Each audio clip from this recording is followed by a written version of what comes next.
சரணாகதியின் பரமாத்வைதத்தின் இனிமை எவ்வாறு என்னுடைய வாழ்க்கைக்குள்ள ஒரு இயல்பாக சங்கடமே இல்லாமல் நிகழ்கிறது அப்படிங்கிறத சொல்லிட்டேன்னா என் வாழ்க்கை பயணத்தோட ஆதார ஸ்ருதி உங்களுக்கு புரிந்துவிடும், தெரிந்துவிடும்.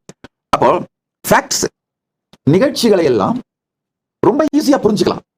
இன்னொரு உதாரணம் சொல்லணும்னா, வந்தாலும் ஒவ்வொருவரையும் பரமசிவனாகவே பார்த்து பணிவேன், அந்த பணிவும் இருக்கு.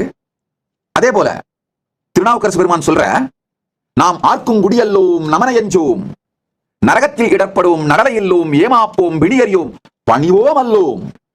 அந்த தெளிவும் அந்த துணிவும் வருகின்ற ஒவ்வொருவரையும் பரமசிவனாக பார்த்து பணிகின்ற பணிவும் இயைபோடு இயைந்து இயல்பாக இருக்கின்ற உணர்வு, எந்த கான்ஃபிளிக்டோ எதிர்ப்போ அதெல்லாம் எதுவுமே இல்லாம இயல்பாக இணைந்திருக்கும்.